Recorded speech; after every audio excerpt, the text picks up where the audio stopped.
A chuva caía fina sobre as ruas empedradas do Bairro Alto, em Lisboa, naquela noite de outono de 2025. António Ribeiro, um homem de 50 anos, professor de História numa escola secundária em Sintra, sentia o coração bater descompassado enquanto subia as escadas do pequeno apartamento onde vivia há 2 décadas. Na mão, segurava um envelope com o convite para o jantar familiar. Era o aniversário do filho, Miguel, que completava 25 anos. António respirou fundo. Hoje era o dia. Depois de anos escondendo quem realmente era, depois de um casamento que terminara em divórcio amigável mas doloroso, depois de noites em claro questionando o medo que o paralisava, ele decidira, ia contar a verdade à família. A porta abriu-se e o cheiro a bacalhau assado invadiu-o. A ex-mulher, Sofia, sorria na cozinha, como sempre prática e acolhedora. Miguel, alto e confiante, com o cabelo escuro herdado do pai, abraçou-o com força. Pai, chegaste. A avó já está a reclamar que o vinho está quente. A mesa estava posta para 4, António, Sofia, Miguel e a irmã mais nova, Inês, que chegara de Coimbra onde estudava medicina. A conversa fluiu leve no início, sobre o trabalho, os estudos, as notícias do dia. Mas António sentia um nó na garganta. Cada garfada parecia maior, cada gole de vinho mais amargo. Quando o bolo chegou à mesa, com as velas acesas, António pigarreou. O silêncio caiu como uma cortina pesada. Tenho algo importante para vos dizer, começou, a voz tremendo ligeiramente. Olhou para Miguel, o filho que sempre fora o seu orgulho, o rapaz independente que trabalhava como designer gráfico no Porto mas voltava sempre para Lisboa nos fins de semana familiares. Durante toda a minha vida, escondi uma parte de mim. Por medo. Por vergonha. Por não querer magoar-vos. Fez uma pausa, sentindo as lágrimas subir. Sou gay. Sempre fui. E cansei de viver uma mentira. O ar pareceu congelar. Sofia baixou os olhos, mas não surpresa, ela suspeitara há anos, desde o divórcio. Inês abriu a boca, mas não disse nada. Miguel, porém, ficou pálido. Os seus olhos, tão parecidos com os do pai, encheram-se de algo que António não conseguiu decifrar de imediato. Pai, murmurou Miguel, a voz rouca. Isso. Muda tudo. António sentiu o mundo desabar. Esperara aceitação gradual, talvez choque, mas aquelas palavras soaram como rejeição. Miguel, por favor. Eu amo-vos. Isso não muda o que sinto por ti. Mas o filho levantou-se bruscamente, a cadeira arranhando o chão. Preciso de ar, disse, saindo para a varanda. A chuva intensificara-se, batendo forte no vidro. Sofia tentou acalmar a situação, abraçando António. Dá-lhe tempo, António. Ele ama-te. Inês concordou, mas o ambiente ficara tenso. O resto da noite passou em silêncio forçado. Quando António regressou a casa, sozinho no táxi que cortava as ruas molhadas de Lisboa, chorou como não chorava desde a adolescência. Tinha saído do armário, corajoso como planeara, mas as palavras do filho ecoavam como uma sentença. Isso muda tudo. Nos dias seguintes, Miguel não atendia às chamadas. Mensagens lidas, sem resposta. António mergulhou num abismo de culpa. Ensinava as aulas mecanicamente, olhando para o mar de Sintra como se procurasse respostas nas ondas. Contou a um colega de confiança, Pedro, um homem mais novo que colecionava literatura e que, discretamente, era abertamente gay. Pedro ouviu em silêncio no café habitual. António, a família precisa de tempo. Portugal mudou muito, casamento gay legal desde 2010, a adoção permitida. Mas dentro de casa, os fantasmas antigos ainda assombram. Mas António não conseguia dormir. Imaginava o pior, Miguel envergonhado, afastado para sempre. Na escola, via os alunos mais jovens, alguns com pins de arco-íris nas mochilas, e invejava a liberdade que eles tinham numa sociedade cada vez mais aberta. Ele, aos 50, ainda carregava o peso de uma juventude reprimida, dos anos 80 e 90 quando ser gay era tabu, risco de ostracismo. Uma semana depois, Miguel ligou. Pai, podemos encontrar-nos? Só nós os dois. António aceitou imediatamente, marcando no mirador da Senhora do Monte, um lugar que adoravam desde a infância de Miguel.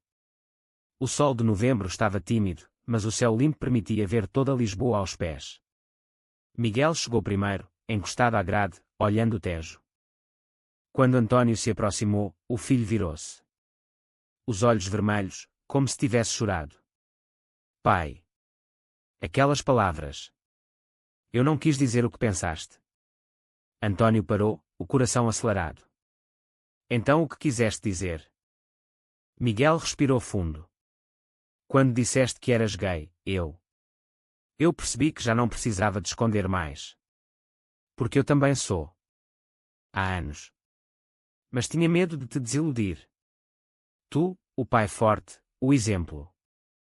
Como ia contar que o teu filho era como aqueles que a sociedade ainda julga? As lágrimas correram pelo rosto de Miguel. As tuas palavras deram-me coragem. Mas ao mesmo tempo, mudei tudo na minha cabeça. Já não sou o filho perfeito que fingia ser. António sentiu o chão tremer.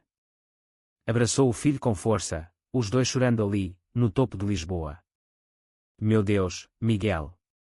Pensei que te tinha perdido. Não, pai. Libertaste-me. Naquele momento, o passado pareceu dissolver-se na luz dourada que banhava a cidade. Mas António sabia que a jornada apenas começava. Havia a família alargada, os amigos, a sociedade que, apesar de progressista, ainda guardava bolsões de preconceito.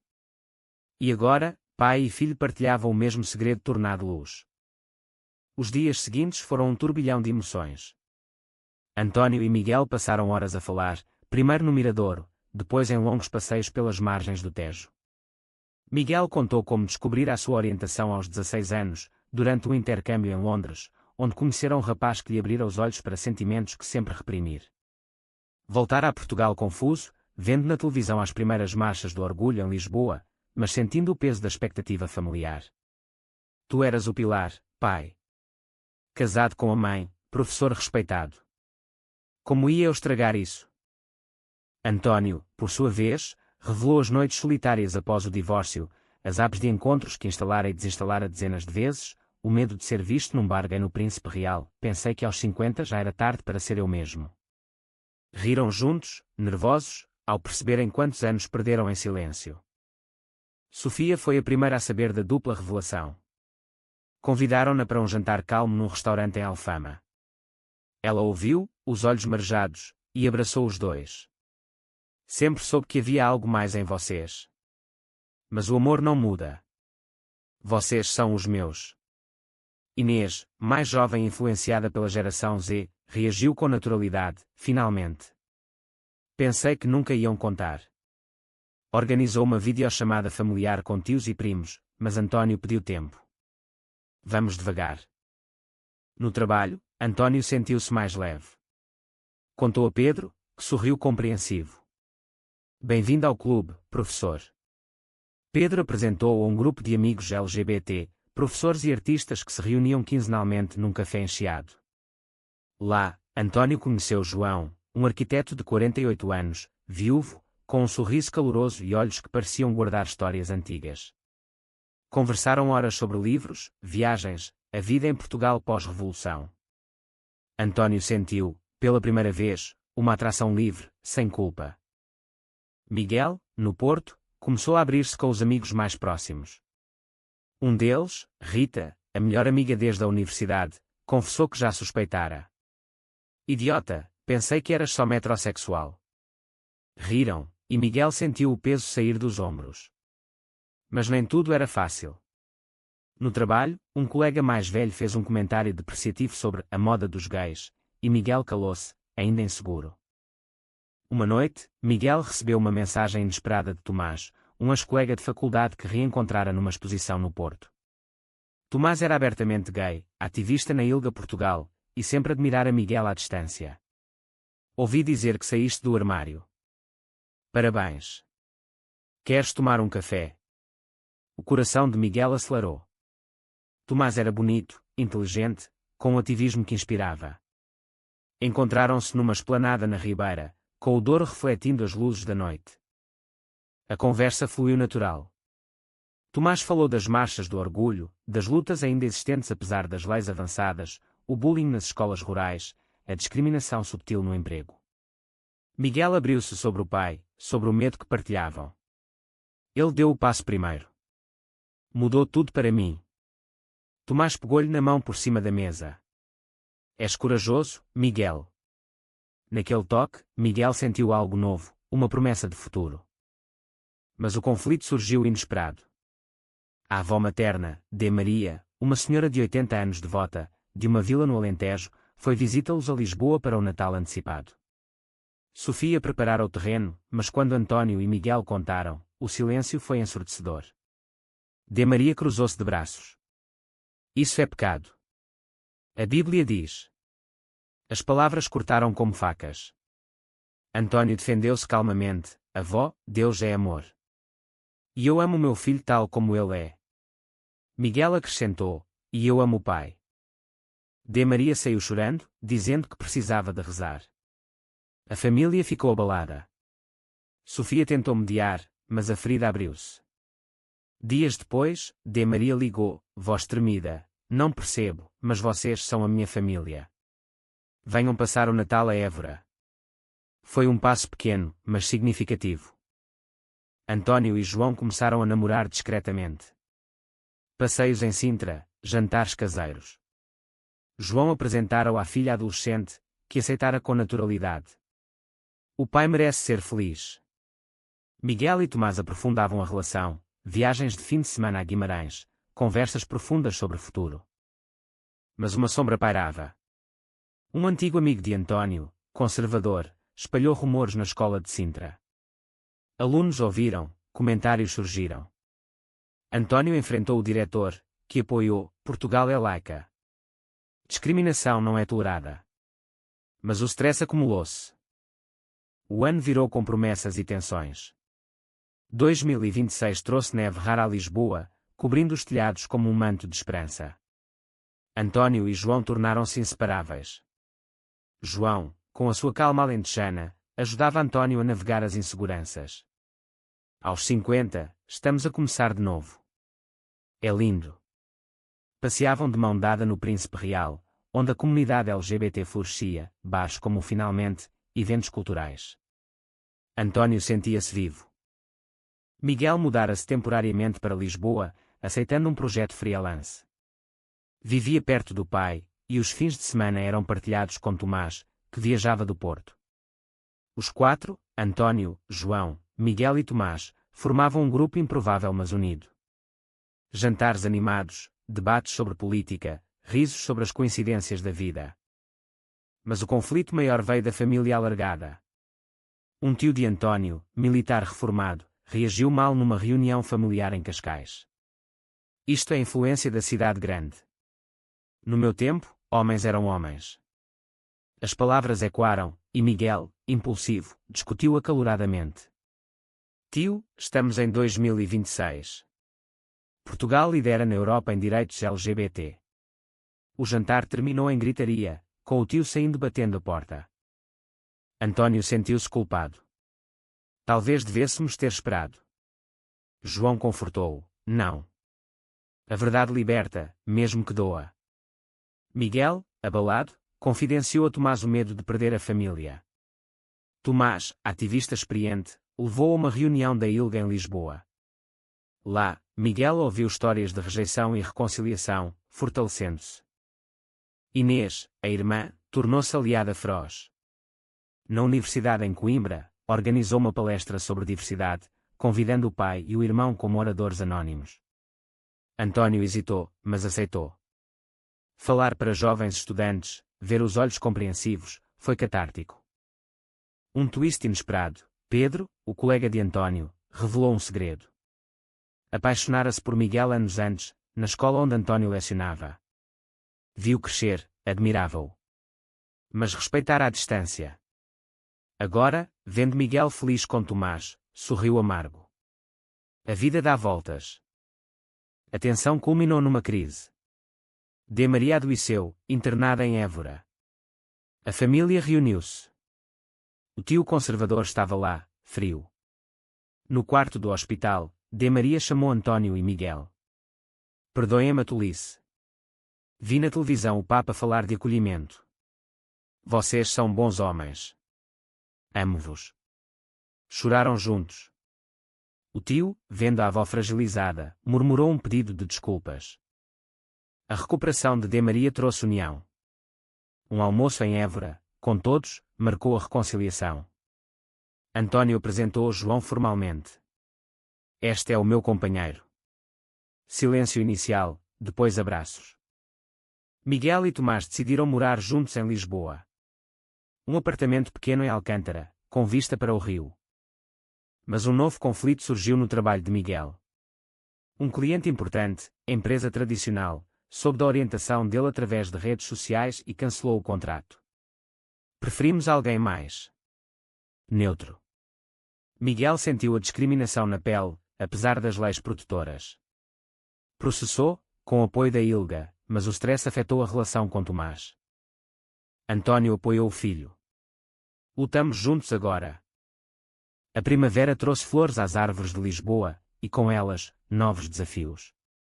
O processo de Miguel ganhou visibilidade. Média local cobriu, designer gay discriminado, luta por direitos.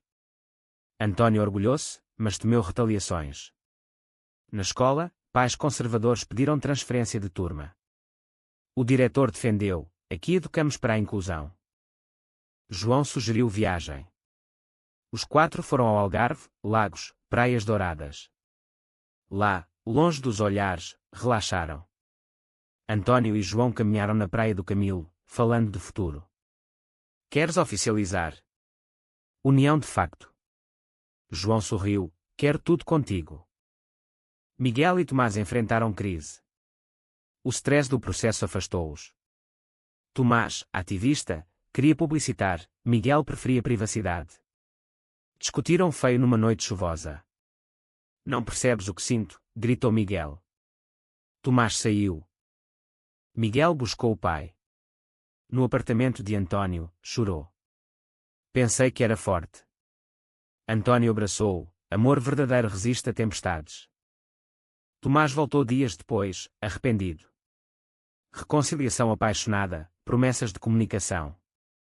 Surpresa, Sofia anunciou namorado novo, um viúvo amigo de longa data. A família cresceu. Inês formou-se, dedicando o discurso à família, aprendi que amor não tem rótulos. O processo de Miguel venceu.